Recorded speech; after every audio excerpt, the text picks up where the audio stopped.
সাংবাদিকদের পেটানোর এই রীতি কিন্তু আজকে নতুন নয়। এর আগেও দেখেছি পুলিশ আমাদেরকে পিটাচ্ছে, অন্যান্য রাজনৈতিক দলগুলো আমাদেরকে পিটাচ্ছে। সারাদিন হয়ে উল্লার হবে, পরদিন কিন্তু এটা ভুলে যাবে। এই সংস্কৃতি আমি বলতে চাই যে এটি আসলে থামবে কবে? এই সংস্কৃতি কিন্তু পুরনো সংস্কৃতি আর আমরা দেখতে চাই না।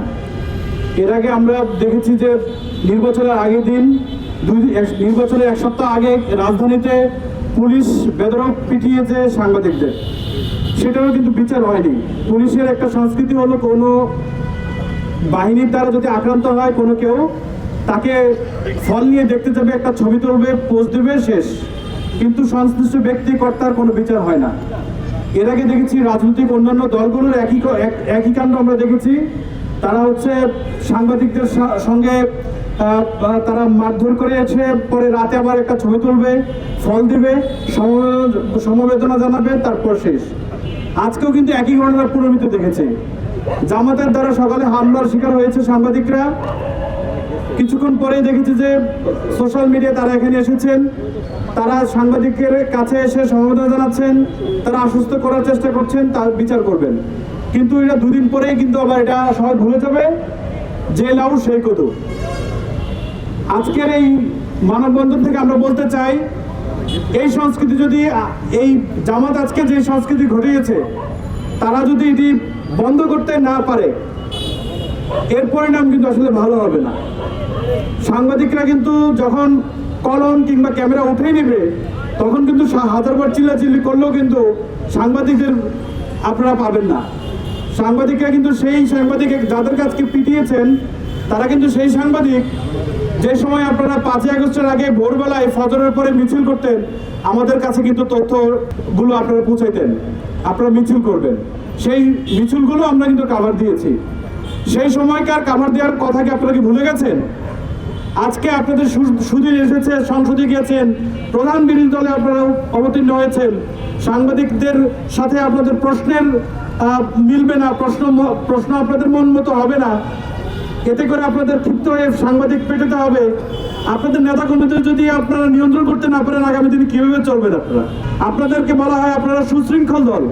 আপনাদের প্রত্যেকটি কর্মী বাহিনীর আপনাদের নেটওয়ার্ক আপনাদের হাতের মুঠোয়।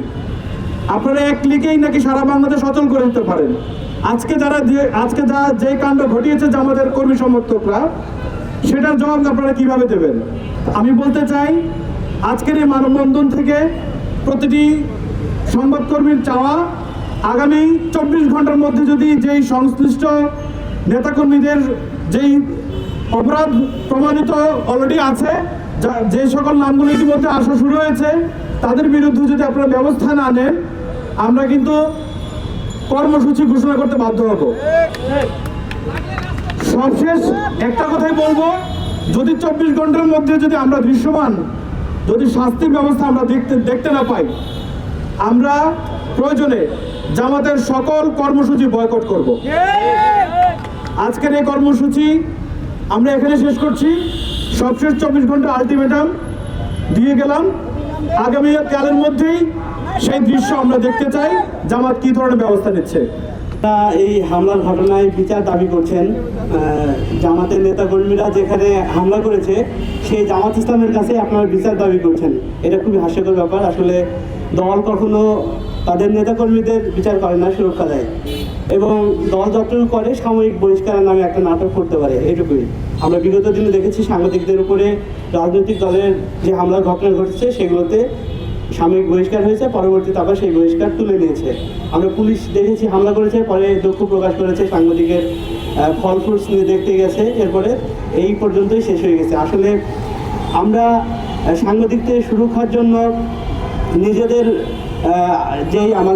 নিজেদের সংঘবদ্ধ থাকা দরকার, সেই জায়গাতেও আমাদের অনেক ঘাটতি রয়েছে আমি মনে করি। বিশেষ করে দেখেন, আজকে মাল্টিমিডিয়া সাংবাদিক আহত হয়েছে, এখানে কিন্তু কোনো টেলিভিশন সাংবাদিক প্রতিবাদ জানাইতে আসে নাই।